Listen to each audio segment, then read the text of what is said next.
سا سیٹ کریں.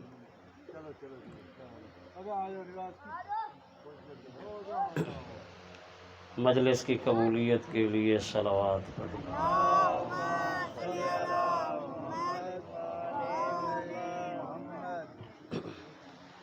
حلال مشکلات مومنین و مومنات، اقضاء حوائج صلوات.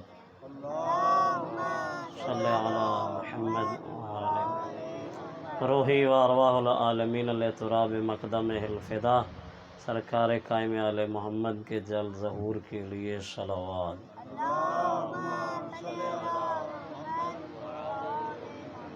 ماشاء اللہ لا حول ولا قوة الا باللہ العلی العظیم.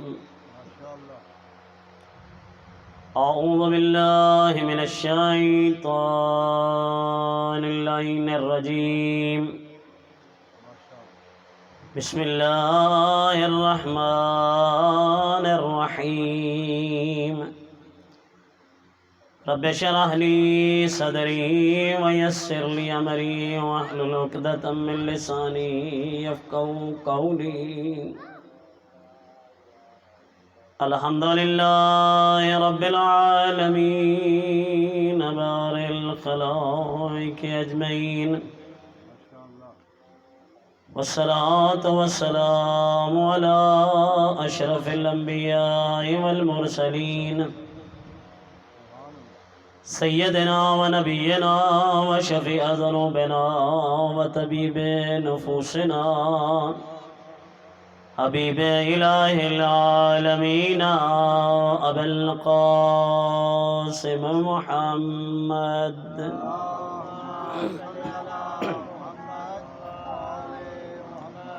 وآلہ الطیبین الطاہرین المعصومین المظلومین الحر المیامین الذین اذهب اللہ عنہم الرجس وطہرہم تطہیرا.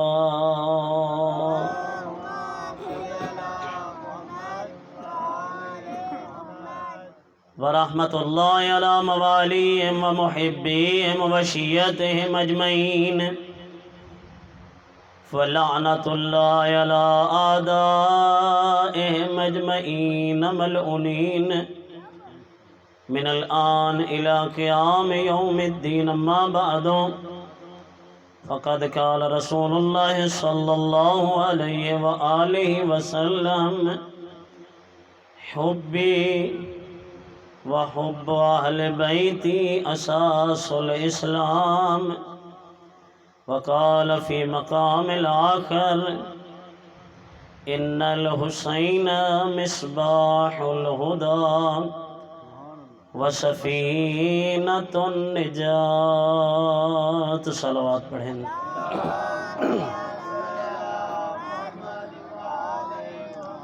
دعائے خدا بند عزت و منان، ہمارا یہ مل بیٹھنا، ہماری یہ عبادت اپنی بارگاہ میں قبول فرمائیں، اور سادات عظام کا یہ صف اعضا بچھایا اپنی بارگاہ میں قبول فرمائیں. ظفر شاہ صاحب اور ان کے جتنے بھی ساتھ انجمن کے دوست کام کر رہے ہیں، ان سب کی توفیقات خیر میں اضافہ فرمائے، ان کے مرحومین کے درجات کو بلند فرمائے، خصوصاً ان کے والد بزرگوار حاجی سید مرید حسین شاہ صاحب، ان کے اور جتنے بھی اس خاندان کے مرحومین مرحومات اس دنیا سے رحلت کر گئے ہیں، خداوند متعال ان کے درجات کو عالی سے معالی فرمائے اور ان کو اپنی جوار رحمت میں جگہ عطا فرمائے. خداوندہ ہم ان تمام کی نیکیوں کے سوا کچھ بھی نہیں جانتے، اگر کوئی لغزیں خطائیں ہیں تو تو علیم بذات الصدور اور غفور الرحیم ہے، ان کو معاف فرما اور انہیں جنت الفردوس میں اعلیٰ علیین کے ساتھ قرار دے اور ائمہ اہل بیت کا قرب و جوار نصیب فرما. امام زمانہ کی معرفت حقیقی نصیب فرما، امام زمان کا ظہور جلد فرما، ہمیں ان کے انصار و اعوان میں سے شمار فرما. ان تمام پاکیزہ دعاؤں کی قبولیت کے لیے صلوات پڑھیں.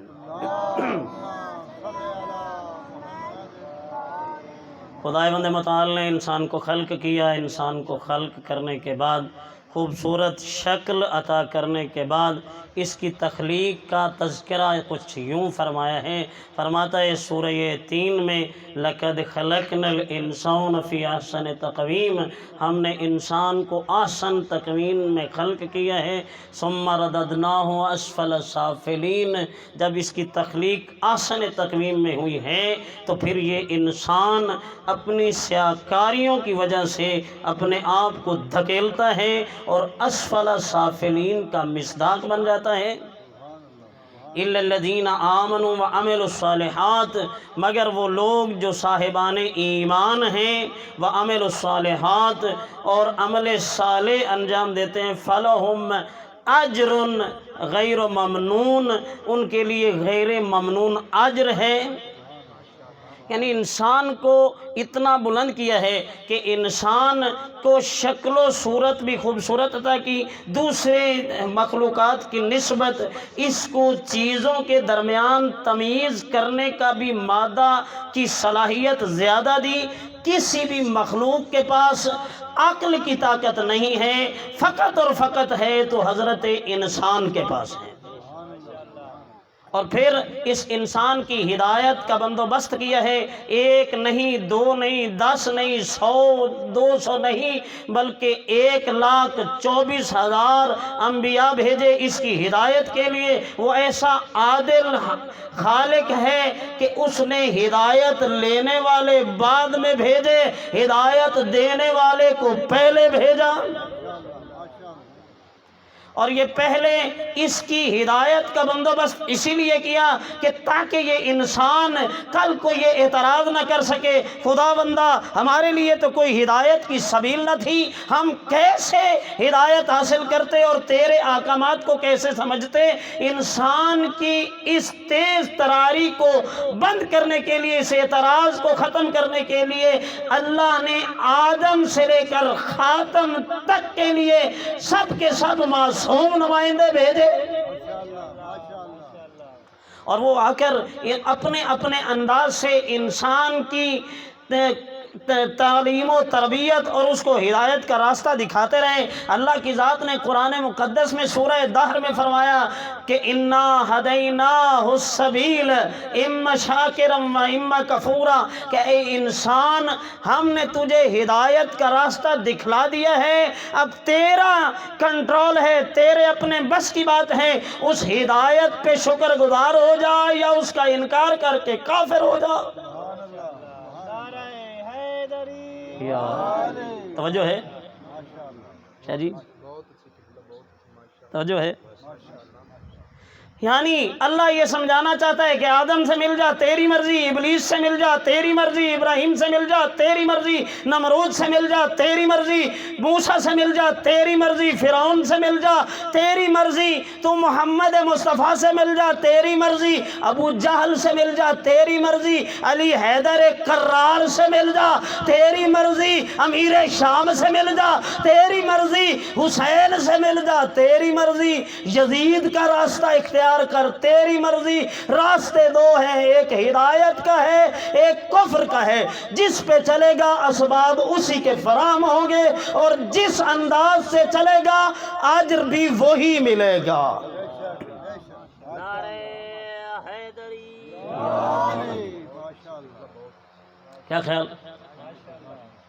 جی؟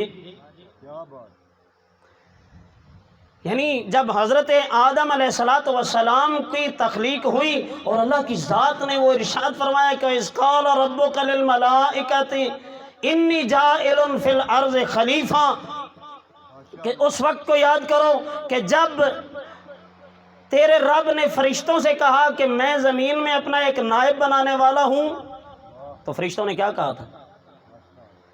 توجہ ہے، جاگنا ذرا. کیا جواب تھا فرشتوں کا؟ اللہ کی بارگاہ میں کیا کہنے لگے؟ قالوا اتجعل فیہا من یفسد فیہا ویسفک الدماء ونحن نسبح بحمدک ونقدس لک. پروردگارا، کیا ایسے شخص کو، ایسے فرد کو اپنا نائب زمین میں قرار دے گا جو خون ریزیاں کرے گا، دنگا و فساد کرے گا، جو قتل و غارت کرے گا، اس کو اپنا نائب بنائے گا؟ اللہ کی ذات کا جواب کیا تھا؟ کیا فرمایا؟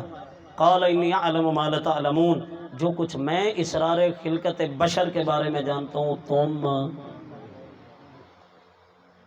یعنی اللہ یہاں کہہ سکتا تھا کہ تمہیں کیا ہے، میں مالک ہوں، میں خالق ہوں، میں رازق ہوں، سارے اختیارات میرے ہیں، لیکن اس نے یہ نہیں کہا میں مالک ہوں، میں خالق ہوں، میں رازق ہوں، بلکہ یہ کہا انی اعلم ما لا تعلمون، اپنی علمی صفت بتائی کہ جو کچھ میں جانتا ہوں اس انسان کے بارے میں تم نہیں جانتے۔ اور پھر کیا ہوتا ہے کہ وہ اسماء رکھے جاتے ہیں کہ آدم کے ساتھ فرشتوں کے سامنے ثم عرضهم على الملائکۃ فقال انبئونی باسماء هؤلاء ان کنتم صادقین، کہ پھر ہم نے وہ اسماء جو ہیں وہ رکھے ہیں ملائکہ کے سامنے، اور بتا دو ان اسماء کو اگر تم اپنے عقیدے میں سچے ہو۔ تو کیا کہا ہے فرشتوں نے؟ قالوا سبحانک لا علم لنا الا ما علمتنا انک انت الحلیم الحکیم، کہ پروردگار ہم تو وہی کچھ جانتے ہیں جو تو نے ہمیں سکھایا ہے، تیرے اس سکھانے کے علاوہ ہم کچھ بھی نہیں جانتے۔ فلما انبأهم باسمائهم، اور جب ان کو ان ناموں کی فہرست آدم نے بتا دی، قال انی اعلم قال الم اقل لكم انی اعلم غیب السماوات والارض واعلم ما تبدون وما کنتم تکتمون، اس وقت کہا کہ میں نے تمہیں نہیں کہا تھا کہ میں پوشیدہ رازوں کو جاننے والوں، اور جو کچھ تم چھپاتے ہو اور جو کچھ ظاہر کرتے ہو میں اللہ اس کا جاننے والا ہوں۔ کیا خیال ہے، فرشتوں کا اعتراض درست تھا یا نہیں؟ اس انسان نے زمین میں آ کر، ابھی آپ اس حالیہ دور میں دیکھ لیں کتنی دہشت گردیاں کی، کتنی خون ریزیاں کی اسی انسان نے، کہ انسان نے انسان کی گردن پہ چھری چلائی۔ آج تو وہ اعتراض صادق آ جاتا ہے یا نہیں آتا؟ جی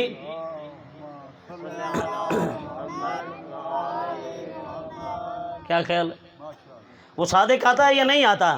وہ اعتراض صادق آ جاتا ہے کہ اسی انسان نے، کہ وہی انسان آتا ہے اور بلاسٹ کر دیتا ہے اللہ اکبر کہہ کر، جن کو مار رہا ہے وہ بھی اللہ اکبر کہہ رہے ہیں اور جو مار رہا ہے وہ بھی۔ اب ان میں فرق کیا ہے؟ وہ بھی اللہ کا نام استعمال کر رہا ہے، یہ بھی اللہ کا نام استعمال کر رہا ہے، جو نماز پڑھ رہا ہے، جو حالت نماز میں مارا جا رہا ہے وہ بھی اللہ اکبر، وہ بھی سبحان ربی العظیم و بحمدہ، سبحان ربی الاعلی و بحمدہ، اور یہ بھی اللہ اکبر کہنے والا۔ تمیز کیسے؟ نہ میرا دوست، یہ اپنی انسانیت کو کھو گیا اور اس نے انسانیت کو چھوڑ کر شیطانیت کو اختیار کیا۔ اللہ کی ذات نے جو فرمایا انی اعلم غیب السماوات والارض اور انی اعلم ما لا تعلمون، جو کچھ میں جانتا ہوں اسرار خلقت بشر کے بارے میں تم نہیں جانتے۔ ملائکہ کو نہیں پتا تھا کہ سید المرسلین علی حیدر کرار اور حسین شہید کربلا، حسن مجتبی، سیدۃ النساء العالمین اسی آدم کی اولاد سے آئیں گے، یعنی ہدایت کا راستہ بتایا ہے۔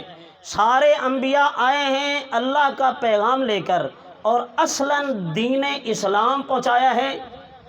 اور یاد رکھو، جتنے بھی یہاں سنی شیعہ بیٹھے ہو، چھوڑ دو اس تضاد شیعہ اور سنی کو، تم سب ایک خالق کی مخلوق ہو، ایک ہی تمہارا خالق ہے، ایک ہی تمہارا نبی ہے، ایک ہی تمہاری کتاب ہے، ایک ہی تمہارا قبلہ ہے، ایک ہی تمہارا انداز اور دین ہے۔ پھر جدا جدا تمہارے راستے کیوں ہیں؟ جب کتاب ایک، جب خالق ایک، جب قبلہ ایک، جب نبی ایک، تو پھر تم کیوں نہیں ایک؟ تم کیوں تنہا ہو؟ تم الگ الگ نہ ہو، یہ استعمار کی سازش ہے۔ یعنی آدم سے لے کر خاتم تک اللہ کی ذات نے 1,24,000 انبیاء بھیجے، اور ان کے راستے میں تکلیفیں بھی آئیں، بہت مصیبتیں اور مشکلات آئیں، لیکن پھر بھی سلسلہ ہدایت جاری رہا۔ ہر آنے والا نبی جب دنیا سے جانے لگا تو پیچھے اپنے ہادی کا تعارف کروا کے گیا، لیکن تمام انبیاء نے اپنی زبان مقدس پہ سید المرسلین کا نام ضرور جاری کیا ہے۔ سید المرسلین کی رسالت کا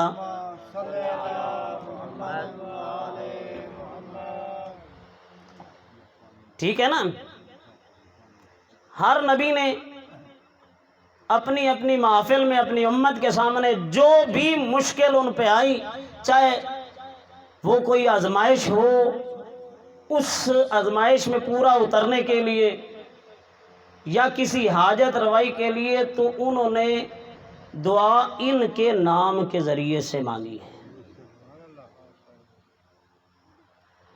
اور پھر آخری نبی پہ انتہائے نبوت ہو جاتی ہے، ختم نبوت کی مہر ثبت ہو گئی، اس کے بعد کوئی نبی آنا نہیں ہے، ہدایت کا سلسلہ بند ہے۔ یہ تو خاتم النبیین ہے۔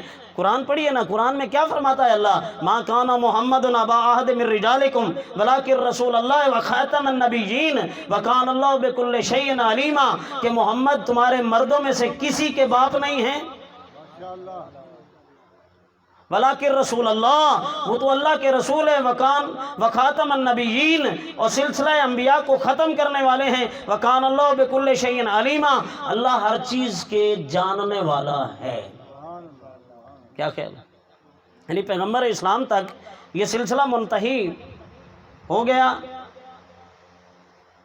اور لفظ مسلم یعنی مسلمان کا استعمال، لفظ مسلم کا استعمال حضرت ابراہیم علیہ السلام نے کیا۔ ملت ابیکم ابراہیم هو سماکم المسلمین، تم اپنے باپ ابراہیم کی ملت ہو، وہ ابراہیم ہی تھے جنہوں نے تمہارا نام مسلمان رکھا۔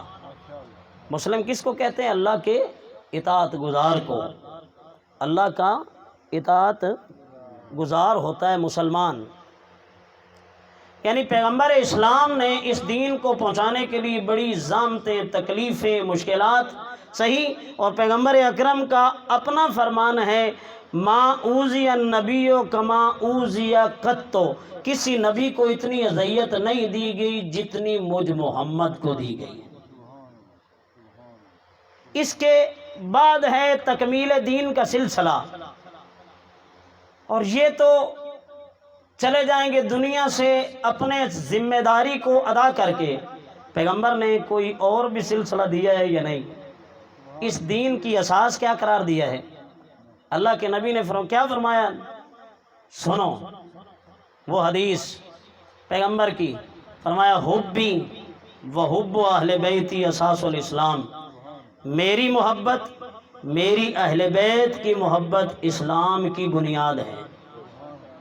بیس عربی میں اساس کہتے ہیں، انگلش میں بیس کہتے ہیں، ٹھیک؟ اساس الاسلام، بنیاد، یہ ہمارے پنجابی لوگ اس کو ایرا بھی کہتے ہیں، جس پہ بلڈنگ کھڑی ہوتی ہے، ایرا، جس کو زمین میں دبا دیا جاتا ہے۔ یعنی وہ بنیاد جتنی مضبوط ہوگی اتنی بلڈنگ ساری کتنی ہو، کیا ہوگی؟ سٹرونگ ہوگی، اتنی زیادہ وہ عمارت مضبوط ہوگی۔ لیکن اگر بنیاد ہی کھوکھلی ہو، بنیاد ہی اگر کمزور ہو، تو پوری بلڈنگ کہاں جائے گی؟ بلڈنگ گرے گی۔ اس پہ اگر دیوار کھڑی کریں گے تو وہ ٹیڑھی ہو، چھت ڈالیں گے تو ممکن ہے گر جائے اور کتنی جانوں کا نقصان ہو جائے۔ تو پھر اس بنیاد کو مضبوط کرنے کے لیے کسی ماہر کاریگر کی ضرورت ہوتی ہے۔ کیا خیال؟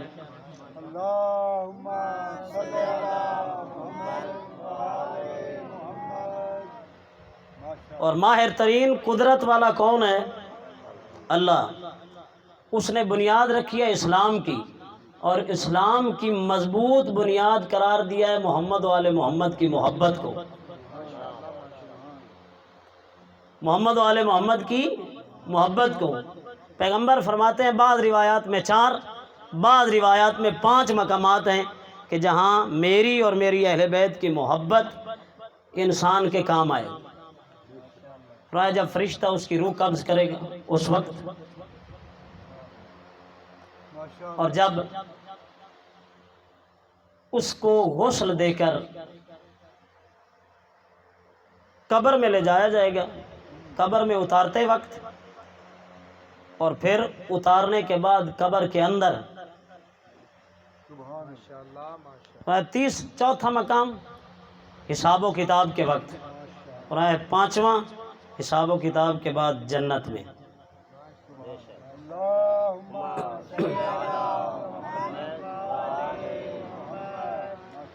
یعنی یہ ہادی برحق ہیں اور انہوں نے اپنی محبت کا صلہ بھی بتا دیا، اور جب تک نبی مرسل صلی اللہ علیہ وآلہ وسلم کی محبت اور ان کی آل کی محبت نہیں ہے دل میں، تو چاہے جتنا بڑا عبادت گزار ہو، اللہ اٹھا کے جہنم میں پھینکے گا۔ جب تک حضرت محمد مصطفیٰ صلی اللہ علیہ وآلہ وسلم اور اہل بیت پیغمبر اکرم سے محبت نہیں ہے تو پھر جنت مشکل ہے۔ اور کسی شاعر نے کیا خوب کہا تھا، زاہد تیری نماز کو میرا سلام ہے، زاہد تیری نماز کو میرا سلام ہے، بے حب اہل بیت عبادت حرام ہے۔ ماشاءاللہ اس مجمع میں علماء بھی موجود ہیں، قبلہ ظفر شاہ صاحب اور قبلہ سید تقی عباس نقوی صاحب، دونوں سید زادے موجود ہیں۔ ان کی موجودگی میں ایک مثال دے رہا ہوں۔ مسجد کس کا گھر ہے؟ بولیے گا۔ اللہ کا گھر کس کس میٹیریل سے بنتا ہے؟ اینٹ، سیمنٹ، بجری، سریا۔ ایک علاقے میں مسجد کی جگہ وقف کر دی، بلڈنگ بن گئی بڑی خوبصورت، پلستر بھی ہو گیا، لنٹر ٹائل لگ گئی، نمازیوں کے وضو کرنے کے لیے بہترین وضو کی جگہ، سردی کے موسم میں ان کے لیے گرم پانی کا اہتمام ہے، گرمی میں اے سی لگا دیا گیا، سردیوں میں ہیٹر چلائے جاتے ہیں، بڑا بہترین کارپیٹ، سجدے گاہ، کپڑے یا پلاسٹک کی ٹوپیاں رکھ دی جاتی ہیں تاکہ نمازی نماز پڑھے۔ لیکن میرا ایک سوال یہ ہے کہ مسجد بن گئی، سب کچھ موجود ہے، جنہوں نے بنائی ہے وہاں کام کرنے والے مزدوروں کی مزدوری نہ دی جائے، اس مسجد میں نماز پڑھنے کا کیا حکم؟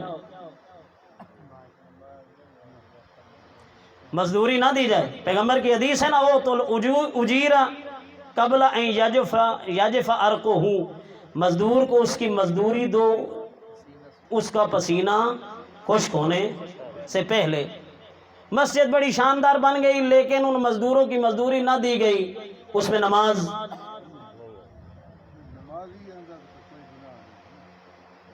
ان نمازیوں کا کوئی قصور نہیں ہے، لیکن جس کو پتہ ہے اس کی نماز درست نہیں ہے۔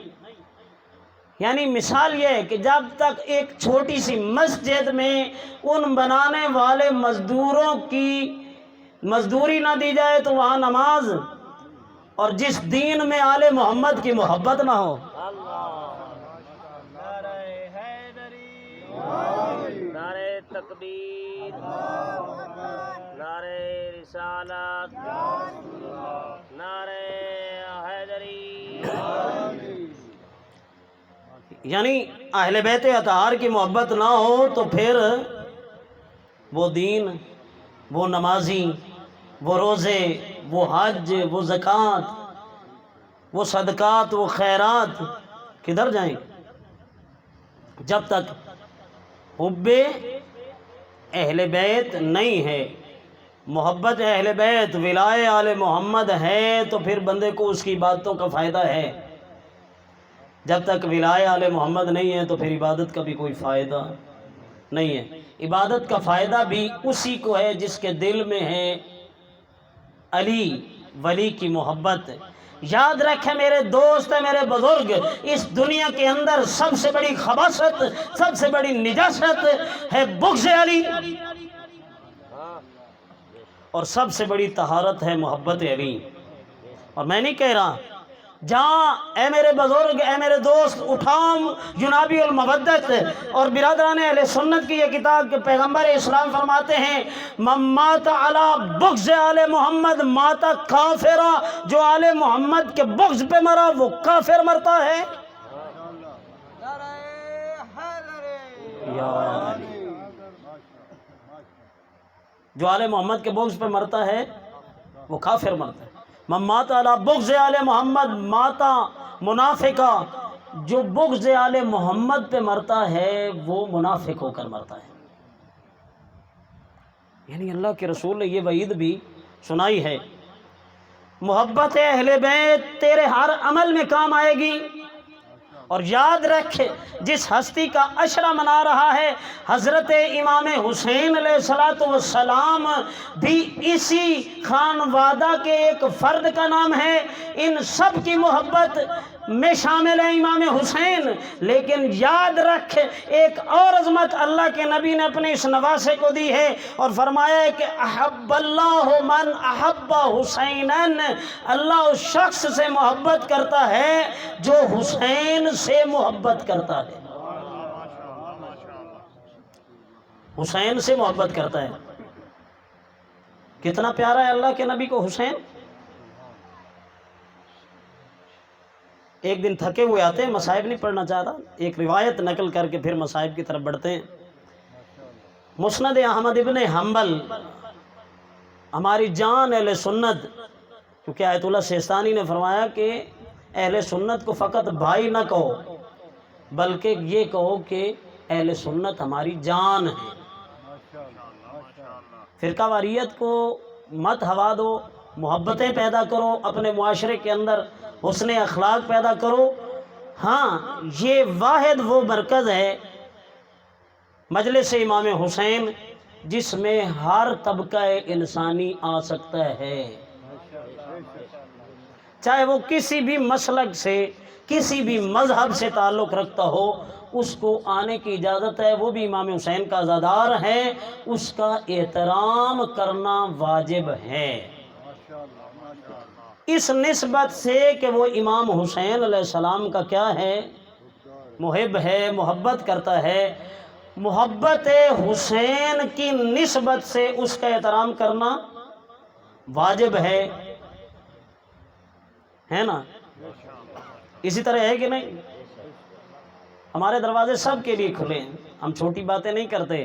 ہمارے برادران اہل سنت بلا جھجک آیا کرو مجالس میں.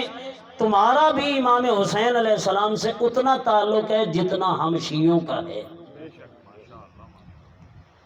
یاد رکھ، امام حسین علیہ السلام نہ فقط شیعہ یا سنی یا دیوبندی یا اہل حدیث کے محسن ہیں، بلکہ حضرت امام حسین علیہ السلام پوری انسانیت کے محسن ہیں. صلی اللہ محمد محمد. پوری انسانیت کے محسن ہیں حضرت امام حسین علیہ السلام. امام حسین علیہ السلام کو کتنی محبت ہے پیغمبر سے. توجہ کیجئے گا، مسند احمد ابن حنبل یہی بات ہو رہی تھی نا.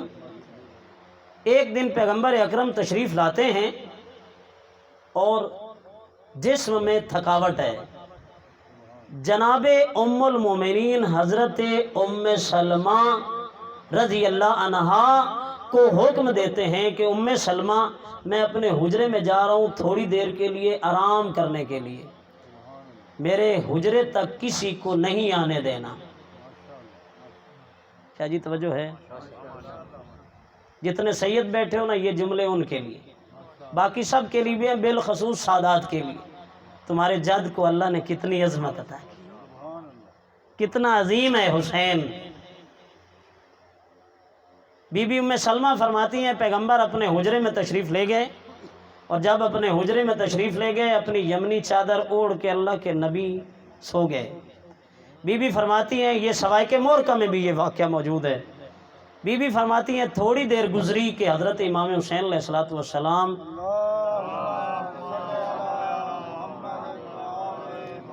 میرے گھر کے صحن میں وارد ہوئے. بی بی فرماتی ہیں کہ جب حسین تشریف لائے نا تو میں نے دیکھا حسین نے ادھر ہی دوڑنا شروع کر دیا جس کمرے میں نانا ہے. بی بی ام سلمہ فرماتی ہیں، مسند احمد ابن حنبل کے لفظ ہیں، سوائے محرقہ میں بھی ہے کہ بی بی فرماتی ہیں میں حسین کے سامنے آ گئی، کمرے کے دروازے کے سامنے کھڑی ہو گئی. فرمایا حسین میرے لال، میری جرت نہیں میں روکوں. حسین آپ کے نانے کا فرمان ہے کہ میرے تک کسی کو نہیں آنے دینا، میں تھکا ہوا ہوں۔ شاہ جی میری طرف توجہ کرنا۔ اب بی بی فرماتی میرے یہ لفظ کہنے تھے، اب حسین کا چہرہ مرجھایا، روتا ہوا حسین واپس پلٹا، نانی کی طرف یوں دیکھ کے فرمایا نانی اماں کیا میں حسین بھی اس حکم میں شامل ہوں؟ بی بی نے کہہ دیا ہاں میرے لال۔ اب روتا ہوا واپس پلٹا ہے نا۔ مسند احمد بن حنبل والا لکھتا ہے کہ جب حسین کے رونے کی آواز اللہ کے نبی کے کانوں پہ پڑی نا، عالم نیند میں بیدار ہو گئے، تڑپ گئے، آواز دی ام سلمہ، ام سلمہ۔ بی بی نے فرمایا جی یا رسول اللہ میں آپ کے پاس کھڑی ہوں۔ ام سلمہ حسین کیوں رو رہا ہے؟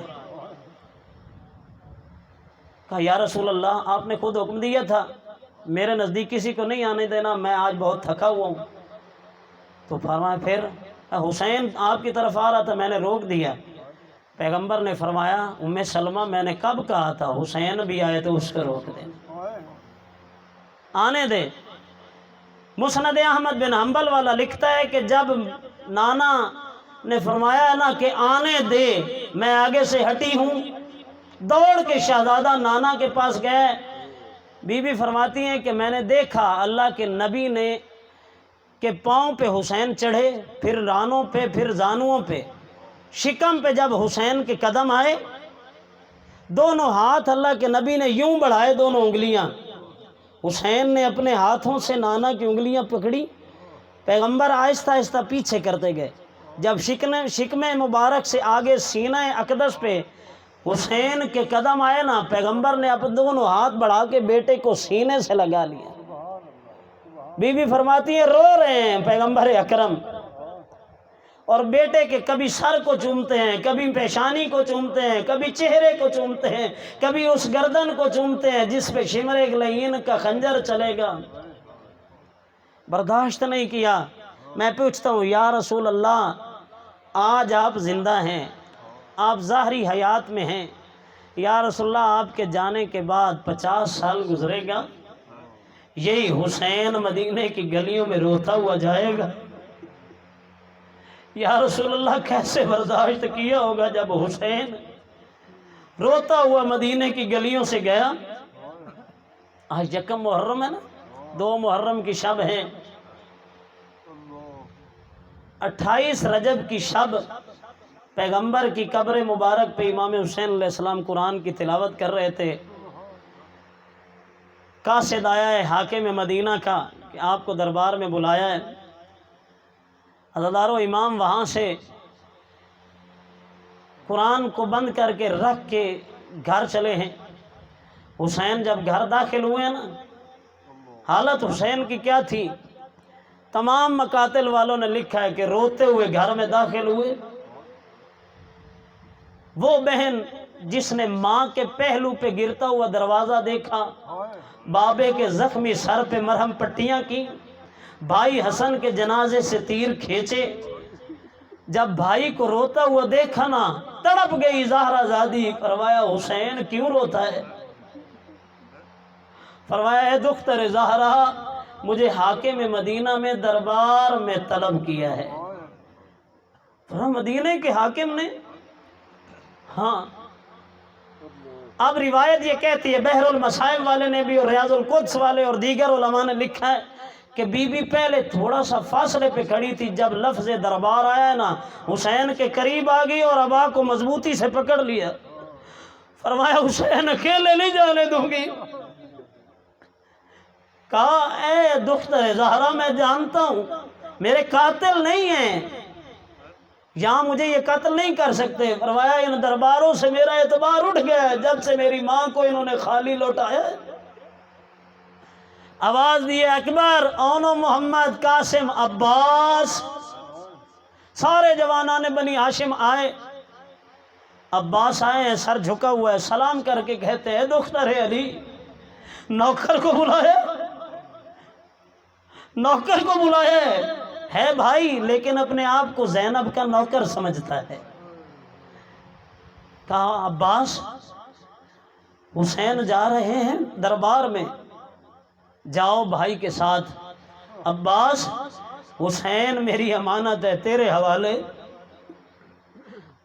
اب بعض روایات کے مطابق 18 یا 30 یا 50 جوانان بنی ہاشم حسین کے ارد گرد تلواریں حمائل کیے ہوئے، عباس سب سے آگے دربار کے دروازے پہ گئے ہیں نا، مظلوم کربلا نے روک دیا ہے، فرمایا تم اندر نہیں آنا، اگر کوئی ایسی صورتحال بنی تو میں تکبیر بلند کروں گا، پھر آ جانا اندر۔ رک گئے جوانان بنی ہاشم، حسین اندر چلے گئے، وہاں پہ مروان بھی موجود تھا، ولید کو کہتا ہے ابھی حسین تنہا ہے، قتل کر دے۔ اس وقت امام نے فرمایا یبن الترک یبن الزرق اتقتلنی انت وہذا، اے نیلی آنکھوں والے کے فرزند اور ہمارے آزاد کردہ غلاموں، کیا تو یا یہ شخص جو اس کرسی پہ بیٹھا ہے مجھے قتل کرے گا؟ خط دیا ہے، پڑھا ہے، انا للہ پڑھا ہے، جیسے خط پڑھا نا انا للہ و انا الیہ راجعون، مرگ امیر شام پہ نہیں پڑھا، حسین نے اپنے یہاں پڑھا ہے انا للہ۔ دربار میں جب یہ صورتحال بنی تو حسین نے فرمایا اللہ اکبر، سارے جوانان بنی ہاشم اندر آئے، علی کا لال دروازے کو توڑ کر اندر آیا ہے اور مولا سے فرماتا ہے مولا ذرا بتائیے کون تھا جس نے بدتمیزی کی؟ فرمایا عباس، یہ میرے نانا کا شہر ہے، شہر امن ہے، یہاں تلوار نہیں چلانی، خون ریزی نہیں کرنی، واپس چلو۔ جوانان بنی ہاشم گھیرے میں لے کر چلے ہیں اب حسین کو، جب نکلے ہیں نا دربار سے، جب آئے ہیں تو عباس سب سے آگے تھے، واپس جا رہے ہیں تو عباس پیچھے ہیں۔ حالت کیا ہے؟ غازی روتا آ رہا ہے، امامہ گلے میں لٹکا ہوا ہے۔ جب سارے گھر پہنچے نا، بی بی نے پوچھا ہے عباس کہاں ہے؟ فرمایا کہ وہ پیچھے روتا آ رہا ہے۔ جب آخر پہ داخل ہوئے نا، کہا عباس روتے کیوں ہو؟ سر جھکا کے کھڑا ہے، فرماتا ہے دختر علی، بھائی حسین کے ساتھ کسی نے مولا کے ساتھ بدتمیزی کی ہے، میں پوچھتا رہا ہوں، آپ نے میرے سپرد کیا تھا، میں پوچھتا رہا ہوں، مولا اتنا تو بتا دے کون لعین ہے جو اونچی آواز میں آپ سے بولا ہے، مجھے یہی فرماتے رہے۔ عباس خاموش، میں پوچھتا آیا ہوں، نہیں بتایا۔ بی بی نے فرمایا عباس امام جو ہے مدینے سے تیاری کرو، میں نکلوں گا مدینہ چھوڑ کر۔ اے عزادارو، مدینے سے الوداع ہونے کے لیے سواریاں بٹھائی گئی ہیں نا، حسین کہاں آیا ہے؟ نانا کی قبر پہ الوداع کرنے کے لیے۔ جب الوداع کیا ہے نا نانا کی قبر پہ، حسین جب نانا کی قبر پہ گئے، آہستہ آہستہ گئے ہیں، نانا سے باتیں کی، پھر بھائی حسن کی قبر اقدس پہ آئے، کھڑے ہیں وہاں، فرما رہے ہیں حسن میرے بھائی، آپ کتنے خوش قسمت تھے، آپ کو زہر ملی، غسل ہوا، جنازہ اٹھایا گیا، کفن رنگین ہو گیا، تیر لگنے سے بہنوں نے وہ اتار کے نیا پہنا دیا، آپ کی بہنوں کے پاس موجود تھا، بھائی مجھے دیکھ، میں کربلا میں کہاں اتروں گا، مجھے کپڑے کا کفن نصیب نہیں ہوگا۔ ماں سے ہر انسان کو بہت محبت ہوتی ہے، جب بھائی سے الوداع کیا نا، جب ماں زہرا کی قبر کی طرف جانے لگے ہیں نا، اب حسین آہستہ نہیں چلے، حسین دوڑ پڑے ہیں۔ اور بعض علماء اور علامہ سید یار محمد یار شاہ صاحب نجفی مرحوم کے جملے ہیں کہ حسین جب ماں کی قبر کی طرف دوڑ کے گئے ہیں، وہاں رکے نہیں ہیں، ماں کی قبر کے پہلو میں گر گئے اور اپنے آپ کو ماں کی قبر کے پہلو میں گرا دیا ہے، اور لیٹ کے حسین نے ماں کی قبر کو گلے سے لگایا اور رو کے فرمایا اماں زہرا، میں تیرا وہی حسین ہوں جس کے بال ایک ٹوٹ جاتا تھا، آپ ساری ساری رات نہیں سوتی تھی، اماں میں آپ کے بابا کے شہر کی گلیوں میں رو رہا ہوں، اماں جان مجھے آپ کے بابا کی امت مدینے میں رہنے نہیں دیتی۔ الا لعنت اللہ علی الظالمین